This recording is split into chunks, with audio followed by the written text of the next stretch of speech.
This is UMBC Careers Unleashed, where we unleash stories, insights, and expertise to support you on your career journey. Let's dive in. So, let's say I'm an incoming freshman. Okay. And I keep seeing all these people keep telling me, give me a resume or a CV, give me a resume or a CV. Uh-huh. I've never heard of a CV before. What's a CV? A CV? Not the cue to the camera. I love that.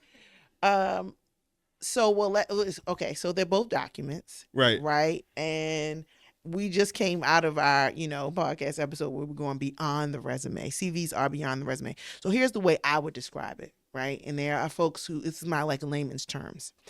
A resume is a chronicle of your, what we want to call, air quotes, your professional history. Right. So like the things that you have done inside of the scope of building experience leading towards a job, right? A particular job, and probably like outside of academia, right? Like a job that is outside of the realm of like, you want to work at a university, what we call higher education, right? So it's like, if you worked at a grocery store, that could go on a resume. If you had an internship in your major or, something connected to that, that could go on a resume.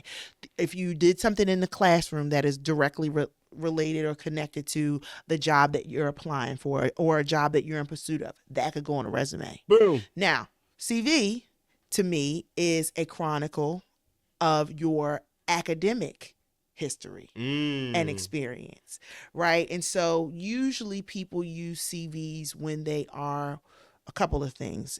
When they're inside of the world of academia, right? So like if they're pursuing a PhD, right? Because now this comes with like an abundance of research. This comes with presentations. This comes with, teaching experience, right? So if you are in pursuit of a PhD, if you are a PhD holder, right? And then maybe if you are a PhD holding person who is in pursuit of a job or career inside of academia, right? So like if you want to work in higher education, usually those people hold on to that CV style because their academic history is very much tied to the work that they want to do. And what is that CV style? So CVs, so resumes, right, they tend to be shorter. They're more of a snapshot. It is not a comprehensive document. It is me as the person deciding what I want to tell you about my experience so that you can see my value or credibility in the job. Right? She's cute and she's little. Right, exactly. I like that. She's cute. It's like, listen, we're not, I'm the party planner for my family and everybody comes over to my house for Thanksgiving, but I don't have to put that here. Like, if I'm applying for an event planning job, maybe I'll throw in elements of that. I might not tell everybody that, I'm event planning for my family. I might make it cute and spruce it up a bit. Spruce it up a little bit, but that is warranted in this case. A CV tends to be a little bit more comprehensive and it can be long. And because you're in academia, they are accustomed to that. And I think that folks who are like working in academia, I don't want to say that they're like really smart and like theoretical and all, but I feel like that they are more interested in, and they're like, okay, so what's your research been? Right. Where have you taught? What are the presentations that you've done? And so those become important because if you're a professor, you have to have certain experiences and exposures in order to be able to stand in front of, students or college students and to be the expert. You've got to show your expertise. That's kind of why it gets long. So resumes, cute, little, short, CVs, big, strong, long. Is that it? Is that what you think? Yeah. I don't know. I would say yes, and one is more where you've done, what work you've done, and then the other is what things have you done inside of your academic pursuits. Got you. Right? But yes, short, to the point, and then this academics pursuits one can get a little bit long. But yeah, for sure. But my major distinction would be one is like work and career outside of academia focus, and the other one is like education and academic pursuits.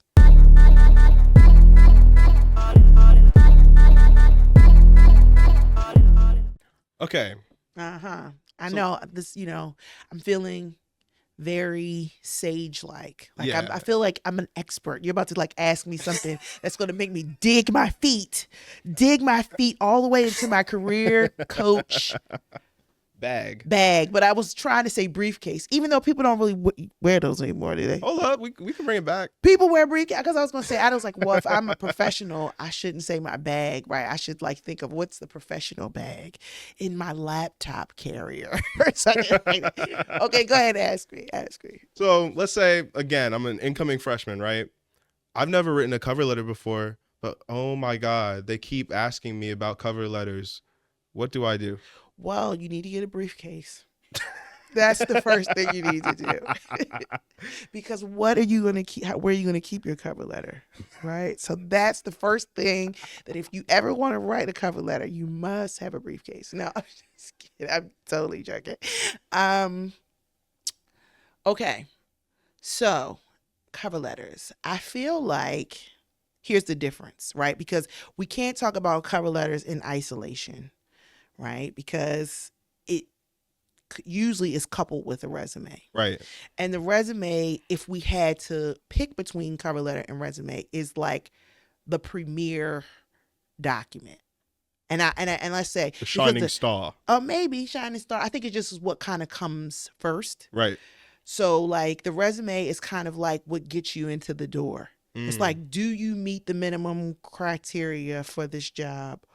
And if that is the case, then that's how the cover letter comes into play. At least that's from my perspective, right? Even as my perspective in career coaching, but also I've been a recruiter at one point in time in my life.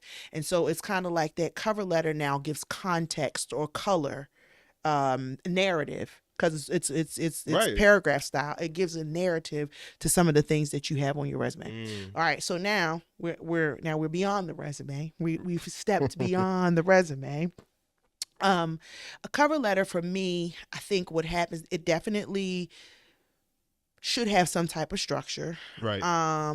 If I were to give it a structure, I would say that the beginning is a little bit formal in that you are expressing your interest in whatever job it is. And this is where it gets people caught up. This is where you get messed up, because you have this like little standard cover letter that you have there. And I'm expressing my interest in XYZ position, right? And the thing is, you don't change it. What happens when you upload the cover letter for your RA job Right. to your internship? Like, no Not bueno. hired. No bueno. So as you start formal, right? You're expressing your formal interest. Then you say to the folks, like why you think you would be, you're like introducing yourself basically. Right. It's like, expressing my formal interest. I'm a rising junior at UMBC, a political science major. If that's relevant, well, I don't know, but I'm just going off the top, and then you kind of like highlight some skills for them. Like throughout my background, I've developed strong skills in conflict management, confidentiality, and event planning. We're just picking those things, right? And so that's kind of like the intro part. Right. Then now what we're doing is we're pushing into, this is the meat of it. And that's kind of like what you get from the resume. So the resume for me is like bullet point, high level, like this is what I did. This is the impact that I created, or this is what I did. These are the skills that I sharpened, or whatever. Now what we're doing is we're zooming in. So let's say we pick and like, for example, you told me that you supported your county councilwoman, right? Right. So you may have like said like some few little things that you did as like, what was your job title for A legislative intern. So a legislative intern.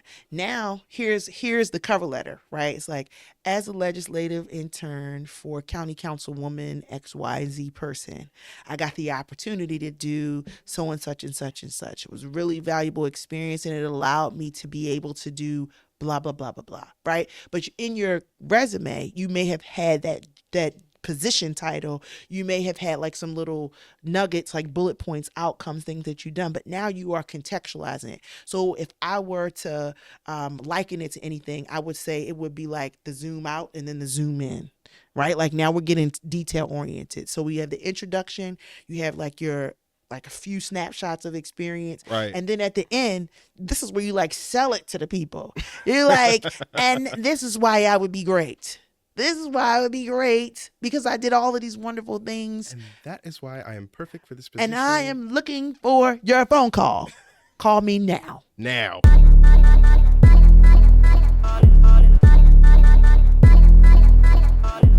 One more question for you. Yeah, sure. Ask away. Do you need multiple cover letters? Multiple cover letters? Do you need multiple resumes? Oh, resumes. Okay. So here's what I'll say. Because nobody wants to reinvent the wheel, right? This is why we have AI, because we are like, we don't have time for it. It's over. Like nobody, no, we don't. And this is okay. Let's be honest. Okay. I remember having a conversation, and this is like so way left field, but I'm going to bring it right to 2024. You know, my grandmother was raised in rural North Carolina. Okay. And she knows how to kill a chicken. Period. Right? She knows how, she does. She knows how to, I mean, she's told me a story, you know, you wring its neck, you dip it in the water, you pull it out. I do not.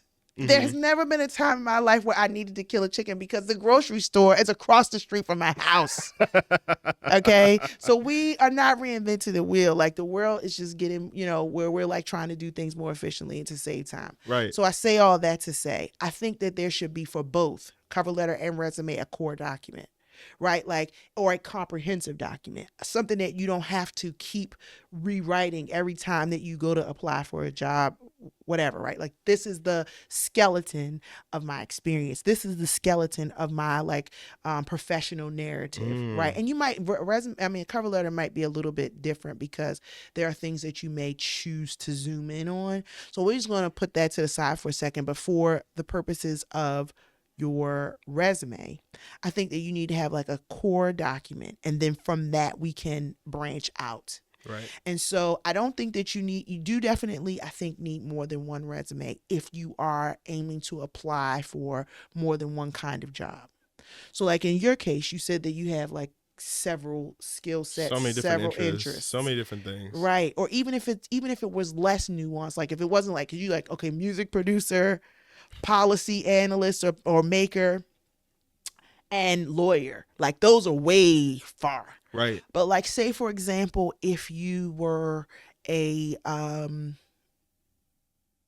computer science major and you may have interests for data analysis, you might have skills in the area of like software development, and you also maybe have skills in the area of cybersecurity, right? Like those are all, they're not like way far apart. Right. They have that same core discipline they can spring out of, but they are three different disciplines, three different skills that you want to highlight and showcase. I think that you don't necessarily need to have a new resume for every single job that you apply to, but you need to have a skeleton resume for each kind of job profile. So this is my cybersecurity resume. This is my software development resume. Right. This is my data analysis resume. In your case, it would be, this is my music production creator resume. This would be my policy analyst resume, and this would be my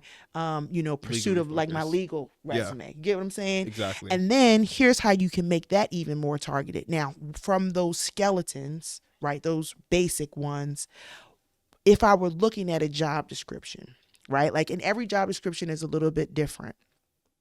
If there's some key terms now, because we're living in a world of AI, what I would do is I would take that job description and I would paste that bad boy right into ChatGPT, and I would say, give me the top key skills from this job description, and then paste it in there and hit send, and it is going to give me the top 10. And if there are skills in there, it's going to bring out words for me. Now what I'm going to do is look at my resume and say, are there words that are similar that I can just swap these out? Or are there skills that they're looking for that I do have that I didn't highlight on this? Now that's how I'm targeting for each one. each job. But I'm not creating a new resume from scratch every time. I have those skeletons that I then just tweak a little bit for the jobs that I'm applying for. Now, what about people who say, I don't have the time, I am too busy to sit there and edit every resume for all of these jobs that I'm applying to. What would you say to them?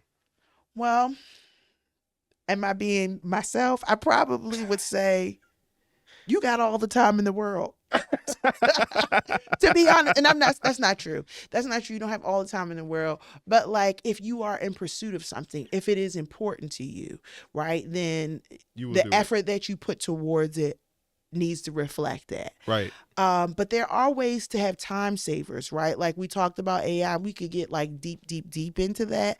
But there are ways that you can come to the Career Center for sure and get help on like time savers.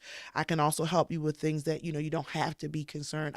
If you come to the Career Center, or even if you go on YouTube, like you can learn what is important. You can kind of curate, so that can help you save some time too, right? So it's like, I don't have to waste my time on this.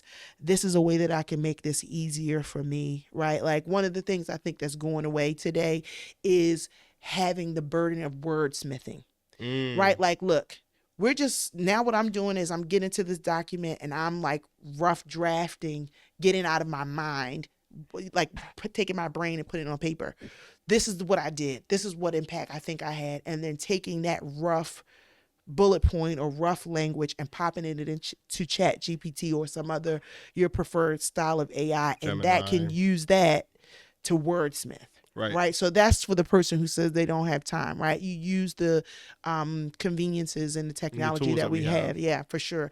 And I can't stress enough, like using the resources that UMBC provides for you, whether that's physically coming in contact with the Career Center, going on our website and looking for our resources, or scheduling like a virtual appointment, or using, I don't know if 2024, do we still pick up the phone and call people? Like, I'm not sure, but you can even call the front desk, like, what should I do in this case? And then I'm sure somebody could troubleshoot you. So like using your resources, I think that's what I would do for the person who says they don't have time. Right. Thank you for all that advice. That was wonderful. I hope I was helpful. And, if you are in pursuit of a job and the goal is to get a job, then you just need to do what you got to do. You got to hunker down. You know what? You need to reach your hand into that briefcase. That's what you need to do. Get in there. Get in that briefcase.